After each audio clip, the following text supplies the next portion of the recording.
अहमद और सलमान दोनों भाई मिलकर एक पान की दुकान चलाते थे। अहमद की बेगम शबाना और सलमान की बेगम सकीना दोनों के स्वभाव में जमीन आसमान का अंतर था। जहां शबाना बहुत ही लालची और चालाक स्वभाव की थी, वहीं सकीना का स्वभाव बेहद शरीफ और मिलनसार था। अम्मी अब्बू, आप चाय पियो, मैं थोड़े आम शबाना भाभी को दे आती हूँ। वो कई बार कह चुकी हैं कि तुम्हारे अम्मी अब्बू अपने बाग के पके आम कब खिलाएंगे। हाँ हाँ बेटी, मिल बांट कर खाना तो अच्छी आदत है। सकीना बेटी, चिंता मत करो, मैं अकरम के हाथ और आम भिजवा दूंगा। अच्छा ठीक है, अब मैं चलता हूँ। सकीना के अब्बू का एक छोटा सा बाग था। उसके अम्मी अब्बू मिलने आए तो बाग के आम ले आए। सकीना शबाना और को कुछ आम देने गई। शबाना भाभी, ये अब्बू अम्मी आम लाए थे, आप इनमें से जितने रखने हैं उतने ले लो, बाकी मैं रख लूंगी। आम कितने रसीले और स्वादिष्ट हैं। मेरा तो दिल कह रहा है मैं सारे ही रख लूं, पर तुम्हारे अम्मी अब्बू लाए हैं, कुछ तो तुम भी खा ही लो। शबाना ने चालाकी से सकीना के दिए आमों में से 15-20 आम निकाल लिए और सकीना के हिस्से में सिर्फ गिनती के 4 आम आए। पर सकीना ने शबाना को कुछ नहीं कहा। ये लो, इतने बहुत है ना तुम्हारे लिए, तुम तो कुल मिलाकर 2 ही लोग हो। चांद तो अभी बच्ची है, कितना ही आम खा पाएगी, पर मेरे अब्दुल फरहान और सबा को तो तुम जानती ही हो, आम देखते नहीं कि टूट पड़े। तभी शबाना के सब बच्चे आते हैं और सारे आम खा जाते हैं। शबाना हमेशा से ऐसा ही करती थी। जब भी घर में कोई चीज आती तो वो अपने लिए सबसे पहले निकाल लेती। दुकान एक थी, काम एक था, फिर भी सकीना को कम ही चीजें मिल पाती थी। सकीना इसमें कुछ भी नहीं कहती थी, वो फिर भी इन सब बातों में सुकून रखती थी। बकरा ईद का दिन था। कुर्बानी के बाद बकरे के मीट के 3 हिस्से करने थे। सुनो जी, सबा के अब्बू, गोश्त को बांटते समय थोड़े बढ़िया मीट के टुकड़े अलग कर दो, फिर पता चले हमारे हिस्से में कुछ आए ही ना। शबाना बेगम, अभी पहले 2 हिस्से, जिनमें से एक गरीबों के लिए, दूसरा रिश्तेदारों और पड़ोसियों के लिए तो निकालने दो, तुम तो आफत मचा देती हो। हाँ हाँ ठीक है, कर लो हिस्से, मैं कौन सा जल्दबाजी कर रही हूँ। भाभी जान, ये गरीब फकीरों का हिस्सा आप देख लो कि कैसे बांटना है। सकीना पड़ोसियों में बांटने गई हुई है। हाँ हाँ लाओ, मैं गरीब और फकीरों को बहुत अच्छे से हिस्सा बांट दूंगी। शबाना ने अपने देवर से मीट का हिस्सा, जो कि गरीब फकीरों के लिए निकाला गया था, वो ले जाकर रसोई में छुपा दिया और उन गरीब फकीरों का हिस्सा निकला ही नहीं। अरे कौन देख रहा है गरीब फकीरों को उनका हिस्सा मिला भी है या नहीं? ये तो सिर्फ मैं जानती हूँ कि उनके हिस्से का गोश्त मैं खा जाऊंगी। अरे थोड़ा सा ही तो निकाला है अपने घर के लिए, बाकी सब तो रिश्तेदारों और पड़ोसियों में ही बांट दिया। ऊपर से अब ये गरीबों के लिए भी निकाल कर रखो। पागल थोड़ी है, इतना महंगा बकरा काटा है, कुछ तो खाने को मिले। तभी सकीना आ जाती है। अरे भाभी जान, सबको बांटने के बाद भी हमारे घर के लिए काफी मीट बच गया। हाँ हाँ, वो अच्छा है ना, आराम से 2-3 दिन खा ले। सब लोग मिलकर बकरा ईद का त्योहार मनाते हैं। शबाना ने इस बार गरीबों का हिस्सा नहीं निकाला, ये बात घर में किसी को भी पता नहीं थी। सब खा पी कर बैठे ही थे कि अचानक एक भूखा गरीब चौखट पर आ जाता है। ये भूखे गरीबों को भी चैन नहीं है, नाक में दम कर रखा है। माफ करो मियाँ, जाओ, ये थोड़ी है कि आज बकरा ईद है तो तुम सबको मीठी बांटते रहेंगे, हम घर में भी तो खाएंगे। अरे भाभी, ऐसे दरवाजे पर आए किसी जरूरतमंद बेचारे को खाली हाथ नहीं लौटाना चाहिए, और आज तो वैसे भी बकरा ईद का मौका है। रुको बूढ़े बाबा, मैं आपके लिए कुछ लेकर आती हूँ। सकीना जल्दी से रसोई में जाती है और बूढ़े बाबा के लिए खाने की चीजें लेकर आती है। बूढ़े बाबा को बहुत जोरों की भूख लगी थी, वो जल्दी जल्दी सारा खाना खा लेते हैं। सकीना उन्हें पीने के लिए पानी देती है। खुश रहो बेटी, तुमने आज मुझ गरीब का पेट भरकर अल्लाह तक इस रोटी को पहुंचाया है। ये लो, बकरा ईद पर अल्लाह की तरफ से ये तोहफा समझो। बूढ़े बाबा सकीना के हाथ में एक पोटली देकर वहाँ से दुआएं देते हुए चले जाते हैं। सकीना पोटली को लेकर अंदर आ जाती है और शबाना हंसने लगती है। अरे तुम्हें नहीं पता सकीना, ये लोग तो बस बहाने ढूंढते हैं।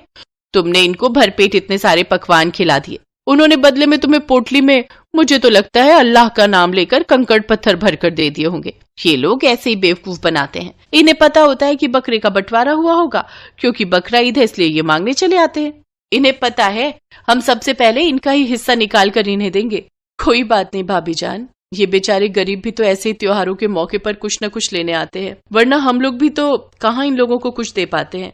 अल्लाह ने तभी तो ऐसे पाक दिन बनाए हैं कि हम इन गरीबों की भी मदद कर सके। अब अल्लाह के नाम पर इन्होंने मुझे पोटली में कुछ भी दिया हो, मैंने तो ले लिया। ईद के मौके पर अल्लाह का तोहफा समझकर ही मैं ये कबूल कर लूंगी। इतनी बड़ी बड़ी बातें करने से पहले एक बार पोटली खोलकर तो देखो, बूढ़े मियाँ ने आखिर दिया क्या है। सकीना पोटली खोलकर देखती है तो उस पोटली में चमकते हुए कीमती हीरे भरे हुए थे। शबाना की आंखें फटी की फटी रह जाती हैं। या अल्लाह, इस पोटली में तो कीमती हीरे और मोती हैं। भाभी जान देखो, हाँ ये तो सचमुच बहुत कीमती हीरे मोती हैं, पर उस बूढ़े भिखारी के पास ये कीमती हीरे मोती कहाँ से आए? और तुम्हें क्यों देकर गए? तभी मस्जिद के मौलवी साहब आ जाते हैं। इसलिए देकर गए क्योंकि शायद वो अल्लाह के भेजे हुए फरिश्ते थे। सकीना ने आज बकरा ईद के पाक त्योहार पर उनका पेट भर के अल्लाह तक रोटी पहुंचाई। हो सकता है इस घर से आज अल्लाह के नाम का किसी गरीब का हिस्सा निकला ही ना हो, और जो गरीबों की मदद करते हैं अल्लाह उनसे बहुत खुश होते हैं। बेटी सकीना, इसे अल्लाह का तोहफा समझकर अपने पास रखो। तुम जैसे अब तक नेकी की राह पर चलती आई हो, वैसे ही हमेशा नेकी की राह पर चलती रहना। अल्लाह की रहमत तुम पर हमेशा बनी रहेगी। शबाना आज अपने ऊपर बहुत शर्मिंदा थी, पर सकीना बहुत खुश होती है क्योंकि बकरा ईद के मौके पर उसे अल्लाह की तरफ से ये बेशकीमती तोहफा जो मिला था। शबाना का मुंह जरा सा रह जाता है क्योंकि वो जानती थी कि उसने गरीब का हिस्सा न देकर अल्लाह की नजरों में बुराई ली है। शबाना समझ जाती है कि हम सबसे अपना झूठ छुपा सकते हैं, पर अल्लाह की नजर हम पर हमेशा रहती है। बकरे का बंटवारा करते समय शबाना ने गरीबों का हिस्सा जानबूझकर छुपाया था। इस गलती का एहसास उसे हो जाता है। शबाना अल्लाह से अपनी गलती के लिए माफी मांगती है और उस दिन से लालच करना छोड़ देती है। सकीना की देखा देखी वो भी अब गरीबों की मदद कर दिया करती थी।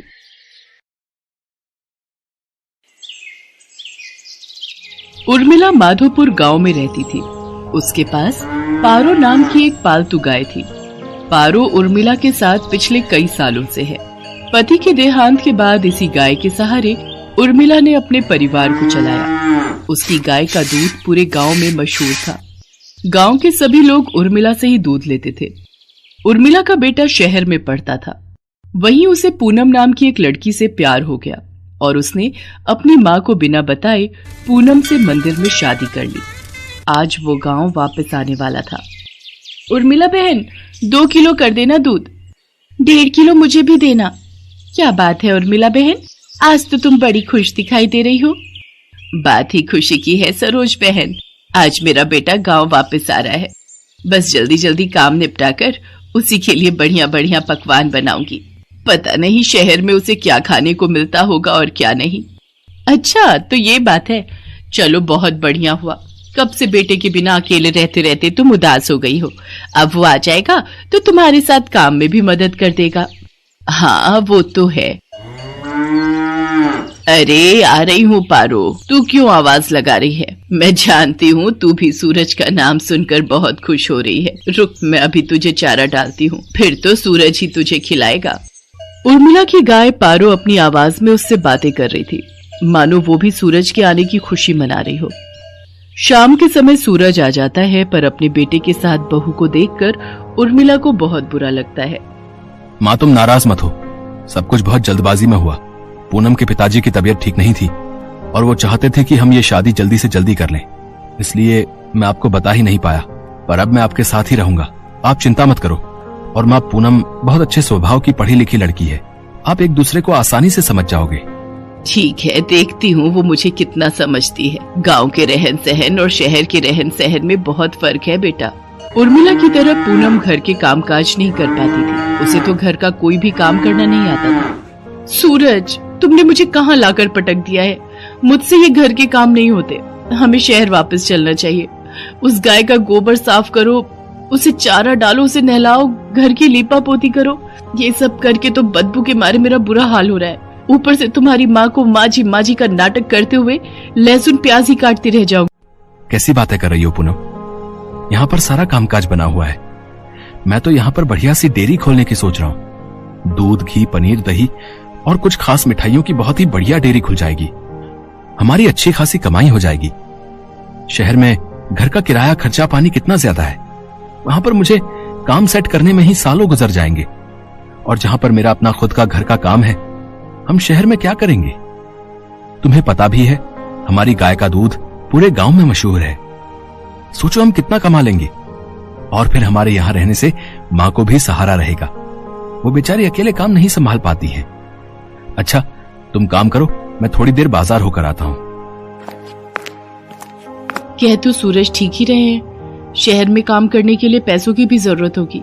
यहाँ पर तो अपना मकान, अपना काम है और फिर हमें तो पैसे कमाने से मतलब है। कुछ सालों में अच्छे पैसे कमा लिए तो बाद में शहर जाकर बस जाएंगे।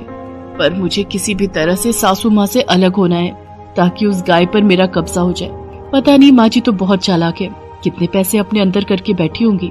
पूनम को पता था कि सूरज गांव में ही काम बढ़ाने वाला है, इसलिए वो अलग होने के रास्ते ढूंढने लगी।